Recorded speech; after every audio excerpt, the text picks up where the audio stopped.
muchísimas gracias, José, por este espacio, por esta oportunidad y de manera muy especial a todas las personas que a través de este mecanismo nos escuchan, nos dan la oportunidad de llegarles. De verdad, que este mecanismo nos ayuda a estar presentes y sé que muchos de ustedes dejan de hacer otras cosas muy importantes por podernos escuchar y yo valoro de manera muy especial todo eso. El tema que hoy hemos traído a colación es un tema con muchísima, que es fuente de muchísimas controversias. José, ¿tú me ayudas? De pronto hay uno de los micrófonos por allá que tenemos abierto. Sí, lo estoy buscando. Es que tenemos una listota. Aquí tengo uno, ya lo voy a hacer. Ahí voy a buscar el otro. Ya lo encontré. Listo, amigo. Adelante. Muy bien, muy bien. Entonces, pues, con el ánimo de seguir aportando, quisimos escoger un tema que es fuente de muchísimos conflictos, creería yo que más por desconocimiento que por mala fe. Entonces vamos a hablar del proceso sancionatorio, qué lo compone, cómo lo podemos realizar, y vamos a ponernos en las dos esferas, tanto del sancionado como de la persona que está obligada a sancionar. Entonces, así las cosas, comencemos, muchachos. Los requisitos del proceso sancionatorio son 3: tipicidad, tasación y debido proceso. Vamos a entrar entonces a mirar cada uno de esos elementos para que los tengamos claros. Dentro del proceso de tipicidad, ¿qué dice mi artículo 59 referente a las clases de sanciones por incumplimiento de obligaciones no pecuniarias? Yo quiero resaltar esto, que para poder sancionar la conducta debe ser típica. Y típica entiendo que se encuentre inmersa dentro del reglamento de propiedad horizontal. Si miramos el artículo 59 de la ley 675, y me he permitido resaltar, subrayar esa parte, dice, el incumplimiento de las obligaciones no pecuniarias, y aquí abro comillas, que tengan su consagración en la ley o en el reglamento de propiedad horizontal. Eso significa que si y esto son de las primeras cosas que comenzamos a tumbar, eso significa que si la sanción que se pretende reprochar, el acto que se pretende reprochar, no está contenido dentro del RPH, cuando yo hablo de RPH es reglamento de propiedad horizontal, esa conducta, esa sanción no es aplicable. Pero entonces, si nos queda dudas con respecto a lo que dice el 59, pues muy sencillo, miremos lo que dice el parágrafo del artículo 60. Y dice que las conductas objeto de aplicación de sanciones deberán estar contenidas en el reglamento de propiedad horizontal. Así que tenemos un artículo 59 que nos las describe, les da una antesala, y en el parágrafo del artículo 60 de la norma tenemos una absoluta claridad con respecto a cuáles son cuál debe ser el procedimiento, es decir, dónde arranca la sanción. Y el proceso sancionatorio no puede arrancar si la conducta no es típica. Si parquear indebidamente, vamos a suponer que ese es el acto que se pretende reprochable, sin duda alguna es una situación que afecta a los copropietarios, a vecinos y además, eso no está en duda. Pero si yo como administrador pretendo aperturar un proceso sancionatorio... Doctor Leonardo. Sí, señor. Discúlpame un segundo, es que me están escribiendo que no se escucha. Vamos a ver. Yo te estoy escuchando perfecto. ¿Quién no está escuchando, por favor? ¿Puedo levantar así con la manito de los que nos escuchan? Leonardo, los que tienen celular tienen que poner audífonos para poder escuchar. Es que me dicen por acá que aquellos que tienen celular deben poner audífonos, porque si no, no les llega el audio. Sí, yo les estaba escribiendo a todos por el chat. Si tienen el celular, tienen que ponerle el audífono para poder escucharlo. ¿Listo? Listo, doctor. Disculpa. Adelante. Qué pena contigo. Gracias. No, para nada, para nada. Ok, entonces estábamos diciendo que si en el hipotético caso de una conducta de un mal parqueo de un vehículo que obstaculice o que esté invadiendo las zonas de circulación vehicular, sin ninguna duda esa conducta afecta a toda la copropiedad o a los que circulan por allí. Es una conducta reprochable con toda certeza. Sin embargo, si se pretende generar una sanción derivada de esa acción, yo tengo que estar completamente seguro que esa conducta típica, es decir, esté descrita dentro del reglamento de propiedad horizontal como una conducta sancionable. Si la conducta no es sancionable, pues habremos empezado muy mal todo el proceso sancionatorio. No nos quedará otra, sino simplemente llevar una carta muy amable al copropietario o residente, indicándole que debe parquear en debida forma, pero de momento no se podría iniciar ningún proceso sancionatorio derivado de esa conducta. El segundo elemento importante el que hacemos mención, tasación. Es decir, el incumplimiento del comportamiento o el error en el comportamiento de una conducta que esté previamente tipificada como irregular en el reglamento de propiedad horizontal, pues debe tener una consecuencia. Y esa consecuencia, pues debe ser determinada de manera clara y expresa. Es decir, no solamente debe referirse al incumplimiento, al mero incumplimiento de la sanción, sino de que la consecuencia debe ser absolutamente clara. En algunos casos, la conducta no amerita un proceso de sanción pecuniaria. Bastará con el llamado de atención, que ya lo vamos a ver adelante, no es tan fácil como lo hacemos los administradores, o bastará con una carta para que la persona se ajuste en su comportamiento. No todas los incumplimientos a las conductas de reglamento de propiedad horizontal tienen necesariamente que derivar en una sanción económica, ya lo vamos a ver.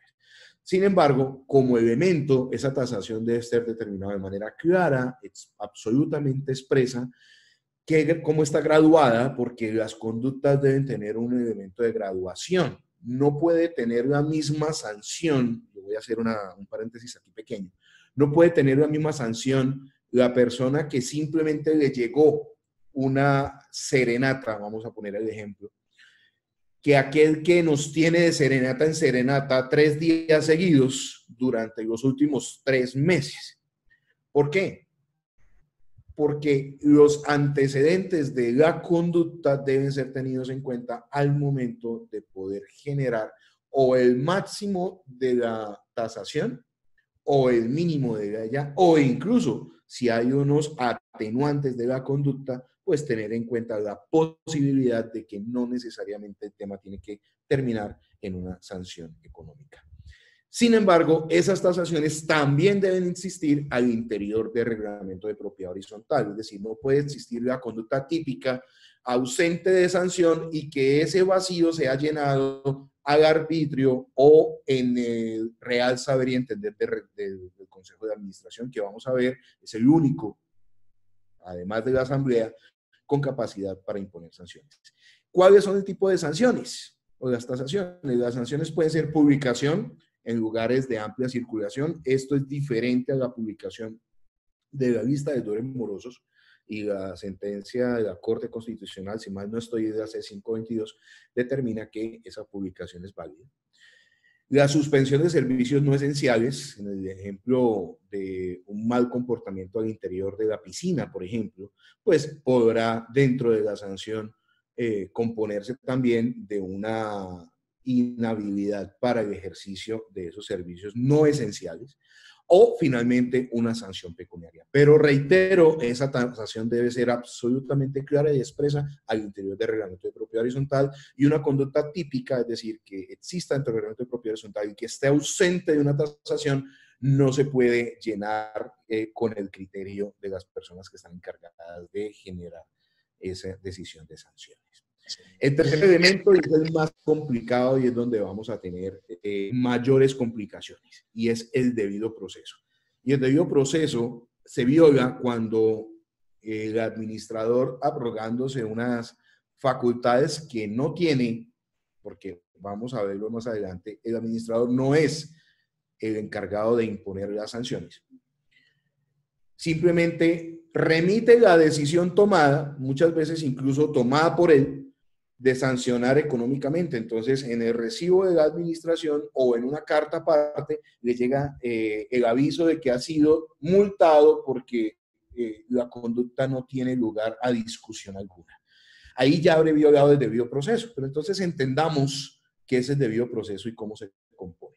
¿Qué me dice el artículo 29 de la Constitución Política? Leonardo, ¿y por qué nos fuimos hasta la Constitución? Porque de allá nace el debido proceso. Esté o no esté inmerso el debido proceso entre los reglamentos de propiedad horizontal, y esto pasa mucho en los reglamentos anteriores, el derecho al debido proceso tiene una importancia de tipo constitucional. ¿Y qué nos dice? Que se aplicará a todo tipo de actuaciones judiciales y administrativas, básicamente que nadie podrá ser juzgado sino conforme a leyes preexistentes. A esto entonces yo lo conecto con el concepto de tipicidad. Es decir, que a mí no se me puede sancionar con una norma posterior al cumplimiento del acto. O sea, es que para sancionar a los que han inasistido a las reuniones de asamblea, entonces hoy esta asamblea determina que va a ser motivo de sanción equivalente a una cuota de administración la inasistencia de los copropietarios a las reuniones de asamblea. Y entonces vamos a hacerlo válido de aquí para atrás. Resulta que no hay una retroactividad de las normas en nuestro marco jurídico, razón por la cual una decisión de esas no podría tener efecto vinculante alguno. ¿Ok? Pero entonces vamos a desmembrar un poquito ese derecho al debido proceso. ¿Cómo se compone? Presunción de inocencia, y aquí yo me voy a tomar unos minuticos importantes. Toda persona se presume inocente hasta que se demuestre su culpabilidad. ¿Será que cuando un administrador remite una carta llamando la atención porque yo dejé pasear mi perro solo, simplemente mi perro fue captado en cámaras, en el circuito cerrado de televisión, fue captado en las zonas comunes, entonces a mí me llega el llamado de atención? ¿Será que el llamado de atención observó el debido proceso? En mi real saber y entender me opongo a eso. ¿Por qué? Porque cuando yo estoy llamando la atención, estoy dando por ciertos los hechos en los que estoy fundamentando tal llamado de atención. ¿Cuál sería el deber ser entonces de una carta? ¿No decirle nada? No, en absoluto. Mi posición es que se le debe remitir el elemento probatorio, lo vamos a ver más adelante en el proceso, para que esa persona se pronuncie frente a ese llamado de atención. Entonces, en mi concepto, no puede existir un llamado de atención si la conducta sigue siendo presunta, y si esa persona goza de esa presunción de inocencia, pues le tengo que respetar el debido proceso, entendiendo que el acto sigue siendo presunto. ¿Cuándo quedará en firme? Cuando se tome la decisión. Pero no, lo que yo veo con muchos administradores y lamentablemente también de abogados, asesores de propiedad horizontal, es que emiten unos llamados de atención e incluso los hacen acumulativos como fuente de prueba del incumplimiento conductual. Es decir, dicen, no, es que usted ya fue llamado, ya tuvo 3 llamados de atención por el mismo tema, en esta oportunidad yo como administrador lo voy a sancionar. No puede existir otra cosa más ilegal que esa. Si yo voy a observar el debido proceso, debo observar la presunción de inocencia y debo darle la oportunidad a esa persona de que se pronuncie frente a los actos que se le están imputando y frente a las pruebas que refuerzan o que soportan tal acusación. Entonces, mi primer consejo aquí es no emitan llamados de atención, más bien emitan requerimientos para que esa persona presuntamente violatoria de la conducta al interior de la copropiedad se pronuncie frente a esos temas. Pero, reitero, esa presunción de inocencia es el punto de partida del debido proceso en nuestro país. El segundo, derecho a la defensa. ¿Qué derecho a la defensa tengo si ya tengo el llamado de atención? Ya me imputaron, me condenaron y además me están informando de la condena. ¿Cuál es la condena? Es que a usted no le hemos puesto ninguna multa, por lo tanto no hubo proceso sancionatorio. Yo considero que el mero llamado de atención ya es un proceso sancionatorio. Yo no le puedo llamar la atención a mi hijo sin haberle permitido que me exprese o haber investigado de manera clara y haberle permitido que se defienda sobre los actos que presuntamente fueron irregulares. Entonces, no hay derecho a la defensa cuando la multa y la sanción le llegan sin oportunidad de haberse pronunciado frente a los hechos que se presumen irregulares. Conocimiento, impugnación y controversia de las pruebas en su contra. Es que yo estoy llamando la atención porque el perro suyo estaba en las zonas comunes en estado de abandono, pero no muestran absolutamente ninguna prueba, no está la cámara, no está la foto, no tengo ni siquiera un testimonio, simplemente que es que un miembro del Consejo de Administración vio un perro que se pareció al mío y entonces en ese orden de ideas yo termino sancionado o termino, en el menor de los casos, con un llamado de atención que no tiene lugar dentro del debido proceso. A mí me tienen que poner de manifiesto las pruebas para poder contestar el supuesto llamado de atención o la apertura de una investigación. ¿Puedo aportar pruebas a mi favor? Por supuesto. El sancionado o el presunto infractor, voy a reiterar esta palabra, presunto infractor, tiene derecho a controvertir las pruebas que se le aportan, aportar las pruebas a su favor y defenderse técnicamente. Y debe haber un principio de oportunidad, porque resulta completamente ilógico que el nuevo consejo comience a sancionar conductas que están atrás del consejo anterior, de la vigencia anterior. Es decir, yo no podría recibir un llamado de atención o un proceso sancionatorio de una conducta que presuntamente se llevó a cabo hace 6 meses, hace 7 meses, hace 1 año, ¿sí? Considero que si vamos a hablar de oportunidad en el proceso sancionatorio, ese aviso se debe realizar máximo dentro del mes siguiente a la comisión de la presunta conducta. En caso contrario, entonces vería que ese proceso es más de revancha y de situación personal que de pretender un cambio en la conducta, que es lo que persiguen los procesos sancionatorios. Y el proceso no puede tener dilaciones. Una vez que el proceso se inicie, no puede tener un inadecuado manejo que implique que después de 6 meses yo no sé si quedé sancionado o no quedé sancionado. A mí me requirieron, yo contesté muy oportunamente y entonces pasan 6 meses donde el Consejo de Administración no se reúne, donde el Consejo de Administración ya es otro, pero después me llega la sanción del proceso iniciado. El debido proceso también incluye que se lleve sin dilaciones injustificadas. Y finalmente, esto es muy importante, no puedo sancionar 2 veces sobre los mismos hechos. Esa palabrita que yo tengo dice concepto non bis idem, está escrito en latín y traduce precisamente eso. Nadie será juzgado 2 veces por los mismos hechos. Así, si queremos llegar un poquito más delgado, entonces yo puedo llegar a la conclusión a manera de ejemplo. Si a mí me emiten un llamado de atención porque mi perrito supuestamente, presuntamente, estaba solo o el perrito yo lo saqué y dentro de las zonas comunes el perrito hizo su necesidad fisiológica y yo no recogí esa excreta y me llega el llamado de atención, eso constituye la sanción de ese acto. No podría después iniciarse otro proceso de sanción pecuniaria porque es que a mí ya sin debido proceso me inculparon, no me escucharon, me condenaron y a la vez me están iniciando otro proceso sancionatorio, cosa que sería completamente irregular.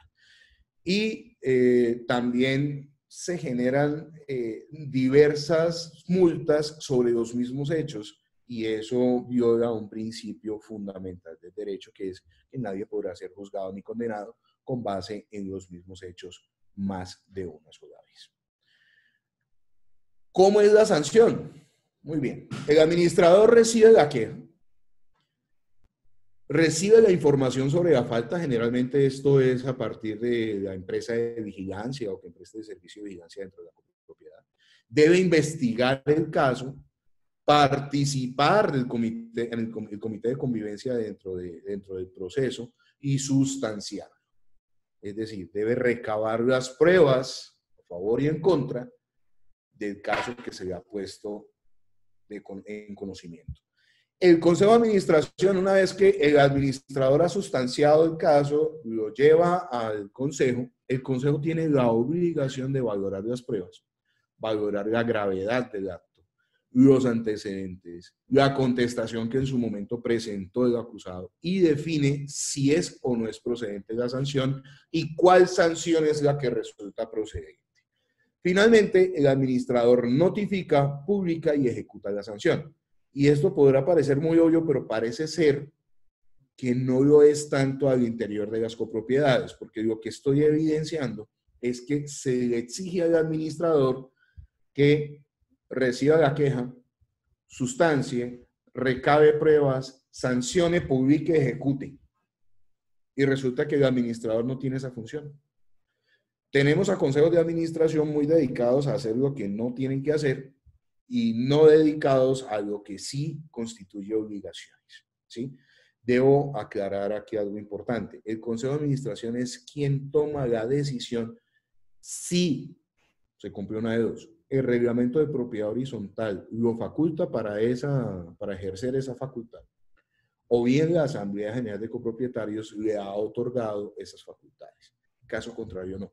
El 99% de los reglamentos de propiedad horizontal que yo he conocido contienen esa facultad otorgada al Consejo de Administración cuando existe el Consejo de Administración.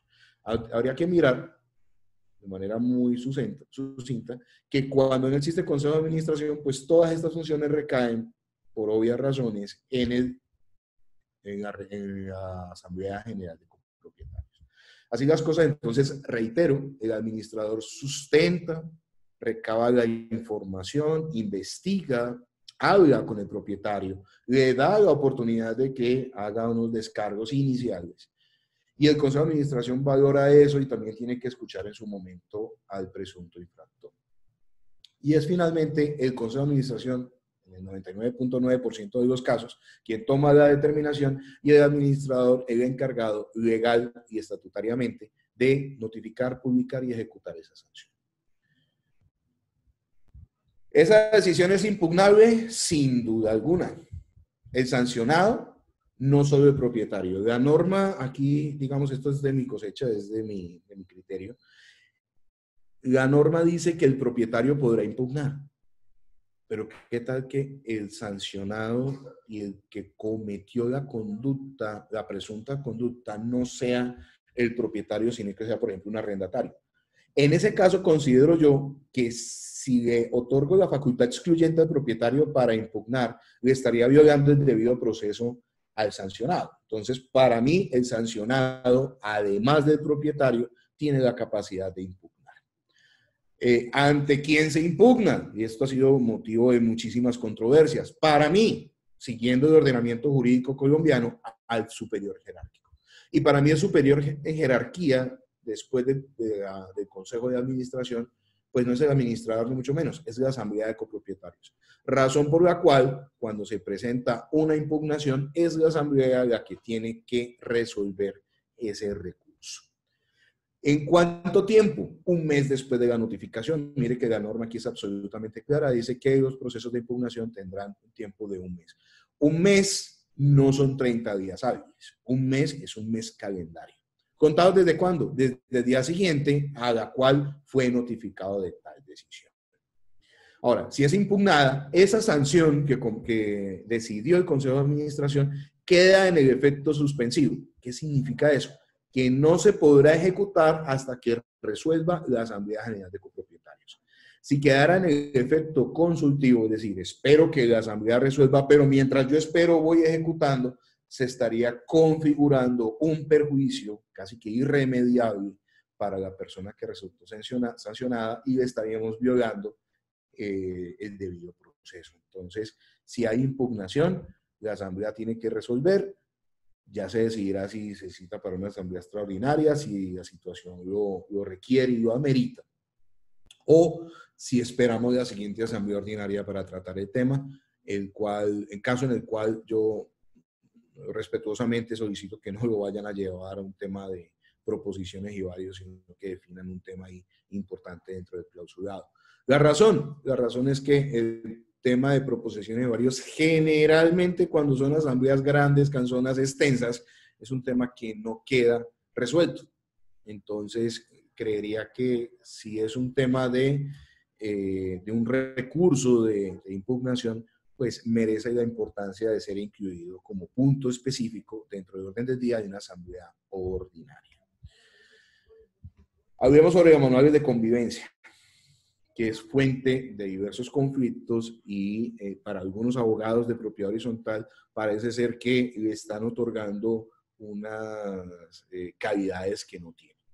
Los manuales de convivencia como tal, lo que pretenden es generar unas condiciones de vida y unas reglas de juego para el uso de los bienes comunes no esenciales. ¿Por qué los no esenciales? Porque las reglas de juego para los bienes comunes esenciales se encuentran sí o sí dentro de los reglamentos de propiedad horizontal. Pero no necesariamente los manuales de convivencia forman parte del reglamento de propiedad horizontal. A veces son manuales que se consideraron y se discutieron al interior de una asamblea y quedaron ahí aprobados. Muchos de ellos por una mayoría calificada como los de la norma, pero que no fueron incorporados al reglamento de propiedad horizontal. Entonces tenemos unos que modifican el reglamento de propiedad horizontal y tenemos unos que no fueron ni elevados a la escritura pública o habiendo sido elevados a la escritura pública nunca resultaron registrados. ¿Y esto por qué? Porque resulta que hay unas formalidades legales y hay un pago de unas expensas de impuestos, concretamente la boleta fiscal, que para algunos departamentos de Colombia ha sido nugatoria del derecho de reformar reglamentos de propiedad horizontal. Me explico. Anteriormente, para las reformas de los reglamentos, se pagaba una boleta fiscal por un acto único sin cuantía. De un tiempo para acá, creo que penosamente la gobernación del departamento de Valle del Cauca fue pionera en la interpretación de la aplicación de esa boleta fiscal. Resulta que un gobernador de muy mala recordación en mi departamento definió que si yo tenía 100 unidades privadas al interior de una copropiedad e iba a hacer una reforma al reglamento de propiedad horizontal, pues se tenía que contar con 100 boletas fiscales. Y si a esos 100 apartamentos también contábamos con 100 parqueaderos que tenían folio de matrícula inmobiliaria, pues entonces ya estábamos hablando de 200 boletas fiscales. Y si sumamos que habían 100 depósitos que también tenían folio de matrícula inmobiliaria, estamos hablando de 300 boletas fiscales más o menos liquidado, digamos a un promedio de unos 100, 130 mil pesos mensual, por cada boleta fiscal. En un caso típico de 300 unidades privadas, pues estamos hablando de una cifra de unos 300 millones de pesos. Perdón, de 30 millones de pesos, lo que haría nugatorio la capacidad de una copropiedad para hacer reforma de su reglamento de propiedad horizontal. Sin embargo, que eso impida el registro, no invalida el registro como requisito legal para que esa decisión sea vinculante. Es decir, si un reglamento de propiedad horizontal es modificado con la asamblea, con una mayoría calificada como ordena la norma, se eleva a escritura pública en una notaría, pero no se paga la boleta fiscal y por lo tanto no se registra en los folios de matrícula inmobiliaria que conforman la copropiedad, pues no habrá efecto vinculante porque no se habrá seguido el principio de publicidad que marca nuestro estatuto legal. Así las cosas, entonces, las sanciones acordadas en la asamblea, si no cumplen esas formalidades legales, pues no tienen efecto vinculante alguno. Hago un llamado de atención aquí importante, una precisión. No significa que el manual de convivencia no pueda estar por fuera. Lo que estoy diciendo es que si ese manual de convivencia contiene procesos o multas o sanciones o conductas típicas, es decir, la tipicidad la tengo en el manual de convivencia y no la tengo en mi reglamento de propiedad horizontal, vimos que conforme al artículo 59 y 60 de la 675, esa sanción no será aplicable. Muy bien, ¿cómo debería ser entonces el procedimiento? Primero, una queja o un reclamo. Siempre llega, el administrador es el encargado de hacer eso. ¿Qué debe hacer el administrador? Pues coge toda esa investigación de recabo de pruebas, primero verifica que exista tipicidad del acto dentro del reglamento de propiedad horizontal, reitero, dentro del reglamento de propiedad horizontal, o dentro del manual de convivencia, si ese manual de convivencia está inmerso en el reglamento de propiedad horizontal. Y el administrador debe remitir todo ese acervo probatorio, toda esa investigación, la respuesta del presunto infractor al comité de convivencia para que ese comité de convivencia pueda encontrar fórmulas de ajuste. ¿Por qué? Porque lo que buscan los procesos sancionatorios no es recabar dineros ni generar sanciones sociales, es ajustar las conductas para que tengamos dentro de las copropiedades una mayor calidad de vida, respetando, eso sí, los derechos fundamentales de todas las personas. Ahora, si no hay arreglo de ese administrador, debe remitir al Consejo de Administración para que proceda de conformidad y será el Consejo de Administración el que tenga que tomar la decisión sobre si procede o no procede una sanción y cuál será la sanción que proceda para ese caso. Entonces, aquí quiero desligar al administrador de la enorme responsabilidad que se le está endilgando, porque ha sido la costumbre, porque es que aquí siempre que ha sancionado el administrador, de una función que legal y estatutariamente no le es propia. Reitero, el encargado de sancionar es el Consejo de Administración, no, nunca, bajo ninguna circunstancia, el administrador. No se puede arrogar esa facultad, razón por la cual hago un último llamado a que los administradores dejen de mandar llamados de atención, porque cuando hicieron el llamado de atención, primero dieron por cierta la acusación y ahí mismo fallaron y están generando una sentencia, porque el llamado de atención es el resultado de tener por ciertas las acusaciones que se presumen.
Ahora, ya llegó al Consejo de Administración. El Consejo debe escuchar los descargos del presunto infractor. A mi modo de ver, así ya haya hecho descargos frente al administrador, que no son descargos, son simplemente la respuesta a un requerimiento frente a unos presuntos hechos. Ese Consejo de Administración debe escuchar. En sesión, reitero, el Consejo de Administración es consejo mientras está en sesión.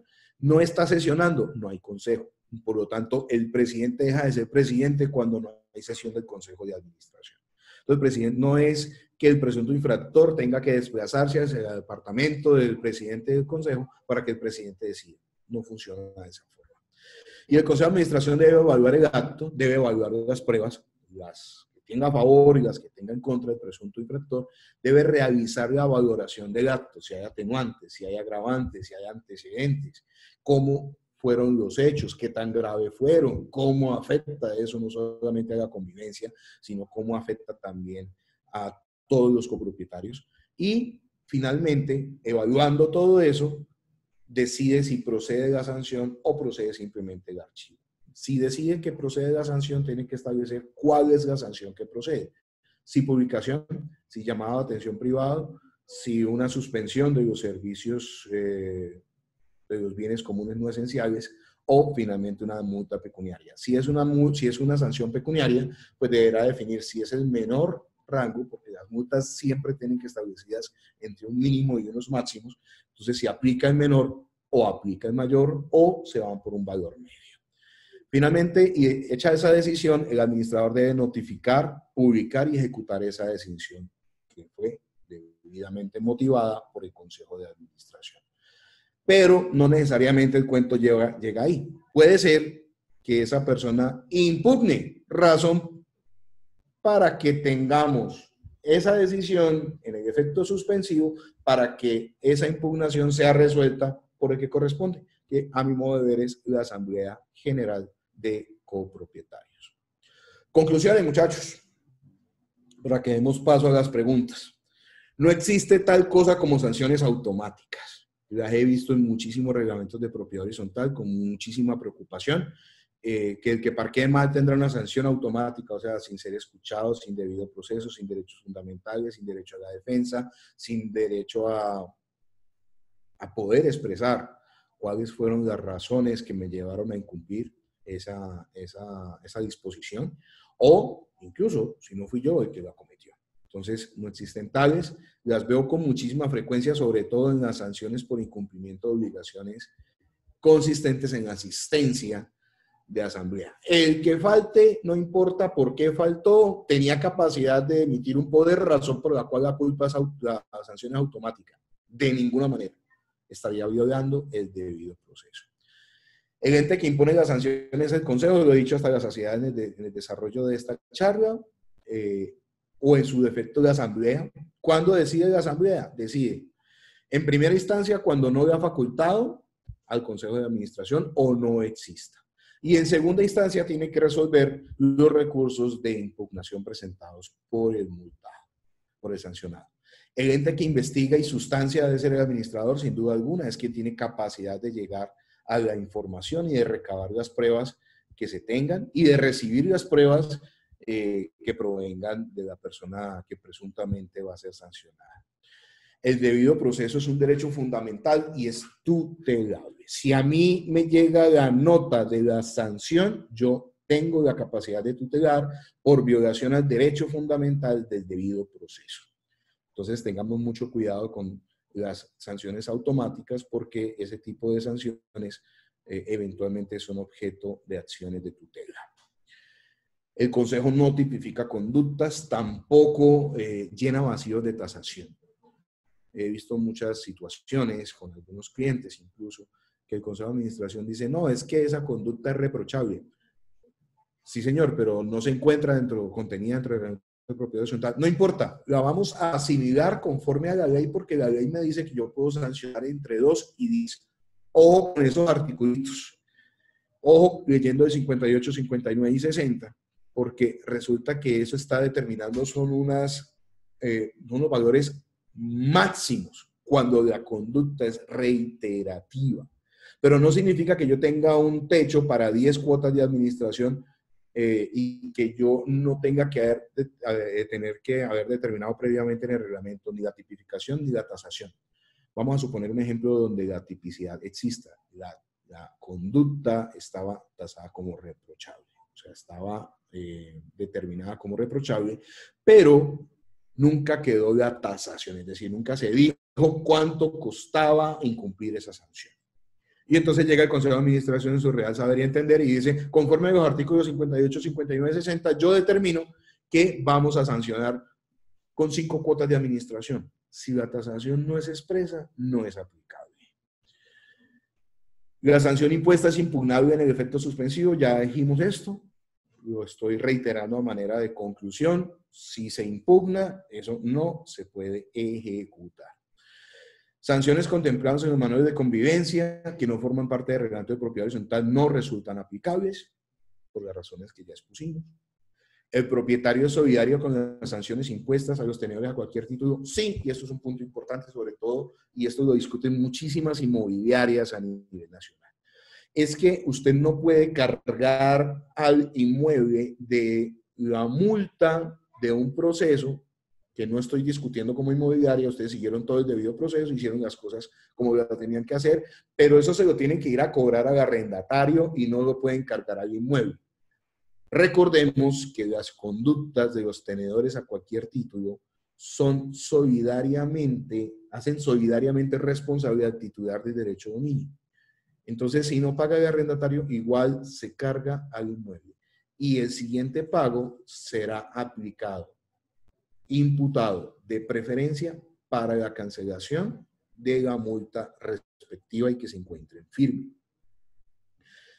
Finalmente, el objetivo del proceso sancionatorio no es perseguir socialmente, no puede constituirse en un elemento de venganza o de revancha entre el presidente del Consejo de Administración nuevo y el presidente del Consejo anterior, porque tienen rencillas personales. Lo he visto con muchísima frecuencia, nos preocupa ese tipo de situaciones, eso rompe tejido social, eso genera inconformidad, controversia, y a la final, cuando se afecta la convivencia de una copropiedad, se reduce el valor comercial de los inmuebles. Es decir, puedo tener un conjunto perfectamente mantenido, materialmente muy bonito, muy bien presentado, muy bien adecuado, pero si yo como eventual comprador o arrendador de un inmueble en esa copropiedad me doy por enterado que definitivamente nadie se saluda con nadie, que son unas rencillas donde la policía es parte habitual de los conflictos, donde el órgano del Consejo de Administración ha sido literalmente contrario al Consejo de Administración B y se han turnado periódicamente las vigencias y que utilizan los órganos de la propiedad horizontal para las rencillas, pues necesariamente yo voy a repensar la opción de comprar ahí o de rentar ahí, porque tan importante como la materia física, incluso me atrevería a decir, en palabras de la doctora Diana Carolina Ruiz, que incluso comienza a ser más importante el tejido social que la estructura de las edificaciones. En ese sentido, entonces, cuidémonos mucho con que estos procesos nos sirvan de herramientas para perseguir intereses personales o particulares. Siendo así, yo les agradezco muchísimo. Yo dejamos un tiempito de unos 15 minutos, que es lo que me ha pedido siempre José, para poder resolver las inquietudes. Reitero el agradecimiento a todos ustedes por dejar de hacer otras cosas y permitirme llegar hasta sus casas pudiendo compartir estas experiencias. José, creo que podemos abrir un espacio para preguntas. Claro que sí, doctor, por supuesto que sí. Entonces, muchísimas gracias, excelente como siempre. Y pregunta Mónica Jimena, hola, si la conducta no está en el RPH, pero sí en el manual de convivencia aprobado en la asamblea, ¿qué pasa con eso? Bueno, reitero lo que hemos dicho. A lo largo de la conferencia dijimos, si la conducta está en el manual de convivencia, que está parte del reglamento de propiedad horizontal, pues no significa que la conducta no sea reprochable, lo que significa es que no será sancionable, ¿sí? Para que sea sancionable, conforme a los artículos 58, 59 y 60, debe estar contenida dentro del reglamento de propiedad horizontal. Consejo, hacer una reforma de reglamento. Doc, aquí hay un usuario nos dice, un copropietario tiene un apartamento en el último piso y cuando llega borracho sale al balcón a hacer tiros con su pistola. Por favor, tips para solucionarlo según su experiencia como abogado. Pues lo primero es que el administrador no vaya en esos momentos a la copropiedad. Porque finalmente sí he tenido casos donde en algún momento, cuando tuve el duro trabajo de ustedes de administrar, un señor me dijo, mire, venga y voy a dar las pruebas y los videos de que en la piscina están vendiendo narcóticos. Y yo le decía, y entonces necesito que usted como administrador tome decisiones, cartas en el asunto y sancione, y si es posible saque a ese señor de aquí de la copropiedad. Entonces yo le decía, venga, pero si usted tiene las pruebas, ¿usted por qué no inicia las acciones ante la policía? Entonces el señor me respondía, ¿cómo le ocurre? El tipo es peligrosísimo. Eso a manera de comentario, de experiencia, porque las copropiedades, los copropietarios en general pretenden convertir a los administradores en carne de cañón. Se pueden intervenir cualquier copropietario, cualquier residente tiene no solamente la capacidad, sino el deber de llamar a las autoridades competentes.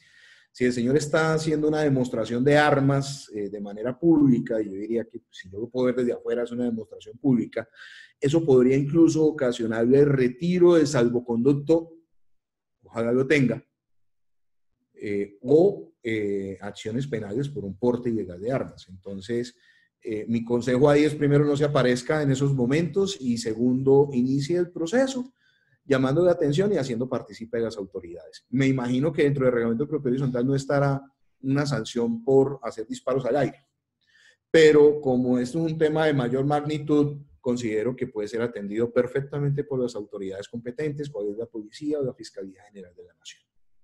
Perfecto, Doc. Si en el reglamento, pregunta Eugenio, si en el reglamento de propiedad horizontal no está establecida la imposición de multas por inasistencia, ¿se pueden cobrar? No, no, porque estaríamos ausentes al menos de entrada, de dos elementos: tipicidad y tasación.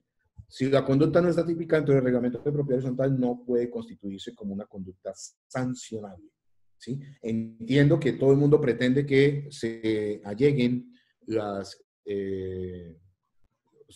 las personas lleguen a la Asamblea General de Copropietarios, porque la ausencia genera grandísimos problemas en la propiedad horizontal. Nos hace falta que vayan los copropietarios, pero no los puedo forzar de manera ilegítima.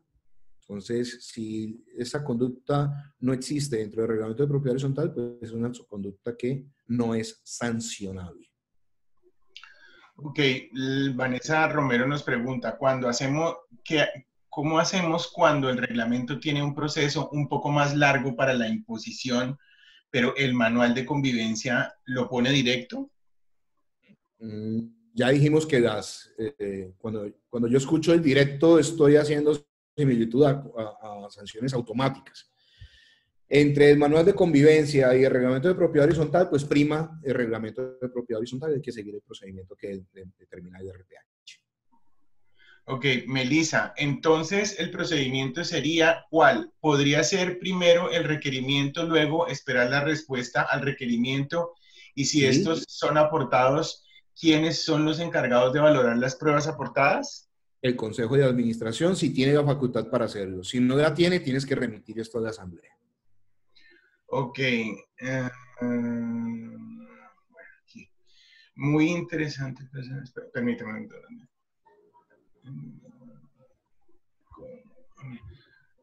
¿Cómo armonizar los decretos y normas emergentes del gobierno con los alcances del manual de convivencia?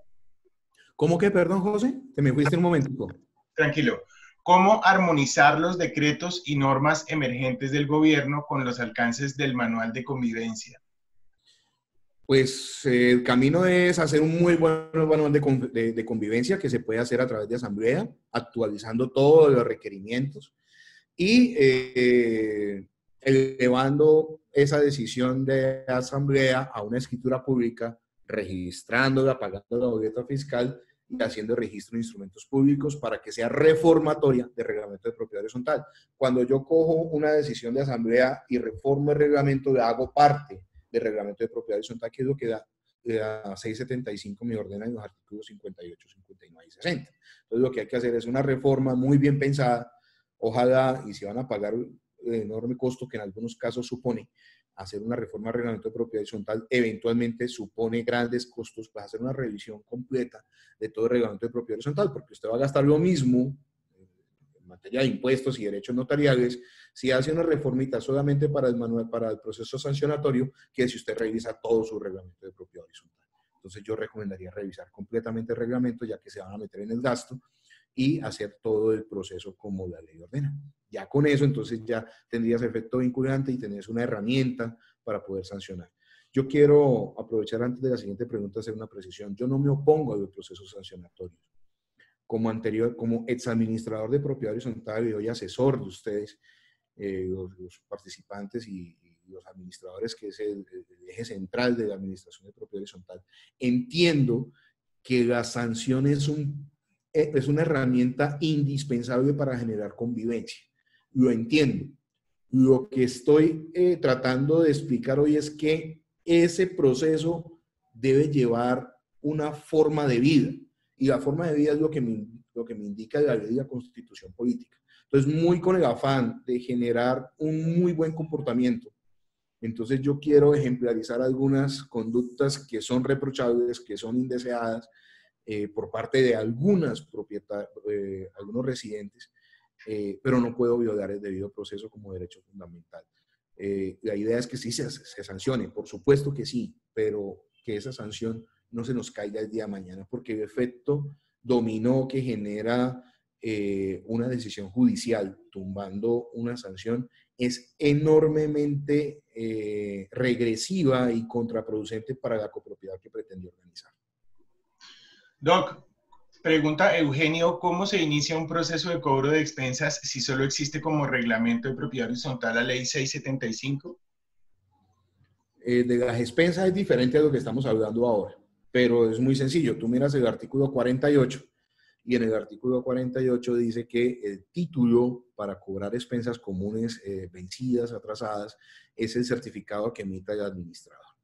Entonces, y nos da una facultad enorme, nos convierte en lo que anteriormente era un proceso declarativo que demoraba años, en un proceso ejecutivo, donde no se discute la obligación, donde la única forma de exceptuarme del pago de la obligación es que yo ya haya cancelado o que ese inmueble ya no figure a nombre mío. De resto, no puedo presentar ninguna excepción. Básicamente, o sea, a menos que la obligación que se me está cobrando es inexistente y yo pueda probar la inexistencia de esa obligación, lo único que me queda a mí como moroso cuando me inician un proceso ejecutivo es pagar. Y es un proceso ejecutivo singular que incluso puede estar provisto de medidas cautelares consistente en embargo de la copropiedad, embargo del sueldo del propietario, embargo de vehículos, embargo de otros bienes del propietario. Es un proceso muy amplio, pero en algunas ocasiones presenta algunas dificultades para convertirlo en el dinero.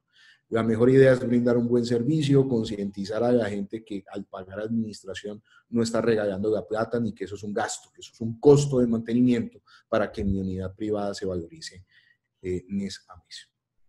Doc, pregunta Yajaira Chica de Synergy, ¿es posible el cobro de un valor por parquear en visitantes, una cuota fija por noche? Uy, eso es un tema aparte de esto, porque como tal no es una sanción. Pero cuando a ver, los parqueaderos de visitantes, eso nos lo podrá confirmar el doctor Ramiro Serrano en Bucaramanga, que es experto en derecho urbano a nivel nacional. Cuando se emite la licencia de construcción, esos parqueaderos de visitantes tienen una destinación específica. ¿Cuál es esa destinación específica? Que parqueen las personas visitantes a la copropiedad, no es más. Cuando yo utilizo ese parqueadero con destinación diferente, es decir, cuando me estoy lucrando, estoy cambiando la destinación de ese inmueble y estoy obteniendo un recurso para la propiedad horizontal a costa de hacer renegatorio del derecho a aquel que a las 2 de la mañana me vino a visitar y no encontró parqueadero, porque a esa hora todos los copropietarios están parqueando allí.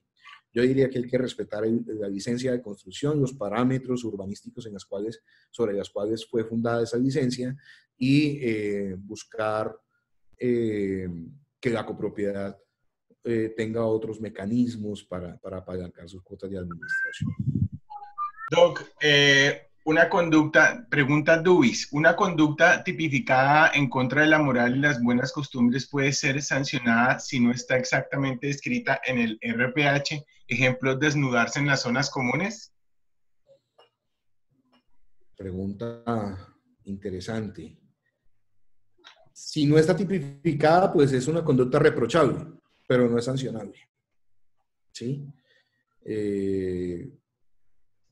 Dependerá del criterio que tengan los consejeros, pero yo a priori le podría decir sin lugar a dudas, desde mi criterio, que si esa conducta no está tipificada como tal, no es sancionable. Lo que he visto en algunas situaciones así, porque se nos han presentado a nivel nacional, es que hay un aparte dentro del reglamento que dice que toda conducta ajena al pudor o actividades sexuales o similares al interior de las zonas sociales tendrá una sanción de una cuota de administración. Ahí te cupo. Y no necesariamente tiene que decir desnudarse en las zonas privadas, en las zonas comunes, ¿sí? Creería, y eso es lo que nosotros hemos optado, porque reitero, en este caso se nos ha presentado, es recurrir a ese articulito que existe en algunos reglamentos de propiedad horizontal frente a actos obscenos o atentativos de la moral pública. Entonces, cuando hay ese caso, pues necesariamente sí encontraría yo posibilidades de sancionar. Si no tengo ese articulito, pues yo creo que estoy, y tengo una frecuencia inusitada de gente que está desnudándose en las zonas sociales de la copropiedad, pues entonces yo creo que estoy en mora de iniciar una reforma al reglamento de propiedad horizontal que contenga la penalización de esas conductas. Ok, Doc. Paula, Andrea Montaña nos pregunta, ¿qué pasa si cuando se manda el comunicado informando la conducta nunca es contestado? ¿Cuáles son las medidas a tener en cuenta para publicar una conducta sancionada? Bueno, muy interesante la pregunta y le agradezco. ¿Quién nos hace la pregunta, José? Esa la hizo Paula Andrea Montaña. Bueno, Paula Andrea, pregunta muy interesante. Y quiero por favor que me la repita, José, porque tiene dos componentes distintos. Sí, el primer componente, ¿qué pasa si cuando se manda el comunicado informando no la conducta nunca es contestado? Ok, vamos hasta ahí. Listo. Si a mí me están abriendo la posibilidad del debido proceso y yo guardo silencio dentro del término que se me otorgó para poder hacer descargos o ejercer mi derecho al debido proceso, pues se entiende que estoy aceptando los hechos tal y como me fueron presentados. Y entonces ahí lo que corresponde al administrador es entregar todo el recabe de pruebas, todas las pruebas que haya recabado, las tiene que remitir al Consejo de Administración, haciendo claridad de que se le citó el tal día y que habiéndole otorgado un plazo perentorio de 3, 5, 6, 7 días hábiles, el señor no respondió para que el Consejo de Administración también tenga ese elemento dentro del proceso de cuantificación o de determinación de la procedencia de la sanción. Pero la respuesta es esa. Si yo me niego a ejercer el debido proceso, se entiende jurídicamente que estoy aceptando los hechos tales y como me fueron presentados. Y la segunda parte, José. La segunda parte es, ¿cuáles son las medidas a tener en cuenta para publicar una conducta sancionada? Ok. Si la conducta observó el debido proceso, la conducta era típica, estaba tasada, se observó el debido proceso, se evaluó por parte del Consejo de Administración, no fue impugnada. Esto es importante, la sanción está en firme porque no fue objeto de impugnación, se publica en lugares de amplia circulación. ¿Sí? Siempre y cuando se haya llevado los 3 requisitos: tipicidad, tasación y debido proceso. ¿Sí? Y que la sanción se encuentre en firme. Si está impugnada, yo no la puedo publicar porque no está en firme, ha sido objeto de impugnación. ¿Sí? José. Perfecto, Doc. Bueno, yo creo que vamos a una preguntita más. ¿Está bien? ¿Sí estás bien? No, yo aquí sigo porque este es mi chicle. ¿Cuál es la función del comité de convivencia en todo el proceso? Muy importante pregunta nuevamente. Rocío Vivas. Veo administradores muy pilosos. Rocío en Jamundí, qué chévere tenerte acá. ¿Me reiteras que se me fue un momento la pregunta? Tranquilo. ¿Cuál es la función del comité de convivencia? La función del comité de convivencia, sí. Este Alzheimer ya me está afectando. El comité de convivencia, lo decíamos dentro de la conferencia, es el encargado de evitar que el consejo de administración tenga que tomar acciones dentro de una conducta. El comité de convivencia no impone sanciones, el comité de convivencia no es el que va a recriminar. El comité de convivencia lo que va a buscar es que socialmente esa persona se comporte, es decir, que observe un comportamiento adecuado en sociedad. Y en sociedad no es afuera de los muros de la copropiedad, también es adentro. Entonces, el comité de convivencia lo que procura son fórmulas de acercamiento, arreglo, composición, acuerdos, compromisos de no reiteración si la conducta se llevó a cabo, o incluso, y esto no lo hacen muchos comités de convivencia, verificar si el señor sí cometió la conducta o no la cometió. Porque no en pocas ocasiones se culpa al copropietario del 201 de la Torre 1 cuando el que emitió la conducta era el 201 de la Torre 2. Entonces creo que el comité de convivencia también tiene que entrar a investigar la procedencia del proceso investigatorio, no de la sanción, porque esa será posterior, sino de si el proceso sancionatorio está acusando a la persona que es y si está acusándola por cosas que son. Incluso más allá, el comité de convivencia debe hablar al oído al consejo de administración y al administrador diciendo, mire, no friegue más, esa conducta no es típica, aquí no hay proceso sancionatorio. Lo que vamos a hacer es que el señor modere y module su conducta para que todos podamos vivir en paz, con tranquilidad y con sosiego. Doc, me pregunta Mónica Jimena, ¿y qué hacemos con los que fuman cannabis? Está tipificada, pero se siente el olor, va al guarda y ya no está. En el llamado de atención ellos responden que necesitan pruebas. ¿Qué hacer? ¿No tiene una pregunta más fácil? A ver, esto es muy, muy complejo y es un tema efectivamente de convivencia. Para resaltar, en Colombia el consumo no se encuentra penalizado. No es criminal el que consuma. Lo que está criminalizado, lo que está tipificado en el Código Penal frente a los narcóticos o sustancias psicotrópicas es la siembra, producción, distribución y comercialización de los alucinógenos, no su consumo. Entonces ya tenemos que el que consume no es sancionable por el mero consumo. Sin embargo, también constitucionalmente existe el derecho a la intimidad. Y si el tipo está fumando al interior, esto va a ser dolorosísimo, yo lo sufro, donde yo vivo yo también tengo amigos de cannabis, precisamente en pisos inferiores. Y conmigo conviven mis dos hijos de 9 y 13 años. Y es duro no poder hacer nada porque resulta que si el tipo está fumando al interior de su unidad privada, el tipo, nuestro manual de convivencia no llega allá.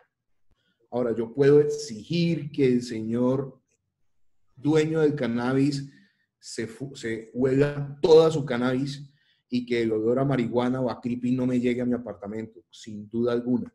Pero si el reglamento de propiedad horizontal no contempla que los olores producidos al interior de una unidad privada y que afecten la convivencia será sancionable, pues no tengo el alcance de prohibirle a alguien que consuma al interior de una copropiedad. Muy a mi dolor, tengo que admitir que nuestro ordenamiento jurídico no ha criminalizado a los consumidores. Los ve como una situación de atentativa de tema de salubridad pública. Los vemos como víctimas que como victimarios. Entonces, mientras esa concepción se mantenga, desafortunadamente lo que puedo hacer es tocarle a la puerta, indicarle, pero proceso sancionatorio yo no lo veo ahí con capacidad de prosperar. Desafortunadamente, no sé, me puedo equivocar, el tema lo he investigado ampliamente y lo he investigado no solamente con marihuana u otros, lo he investigado también con cigarrillo. El cigarrillo es perfectamente legal, pero creería que la salida no es sancionar, la salida es hacerle incómoda la permanencia a una persona que no respeta y que deja salir el humo de cigarrillo, de tabaco, de la marihuana, del bazuco en muchas oportunidades y hacerle socialmente incómodo. ¿Y cómo se hace eso? Tocándole a la puerta cada vez que consuma. llamándole al citófono, mandándole a la policía, haciendo parte de las autoridades de esto, aunque también es claro que las autoridades sin una orden de cateo no pueden pasar de la puerta del apartamento de la casa. Desafortunadamente nos falta mucho por regular allí y somos muchos, me incluyo entre ellos, víctimas de estos consumidores de narcóticos. Con el mayor gusto, si ustedes a bien lo tienen y me permiten seguir llegando allá y Esfera Azul y tú, José, nos lo permiten con todo el cariño del mundo. Los que me conocen saben que esta es mi pasión, más que mi trabajo, y que de verdad que estoy para ustedes.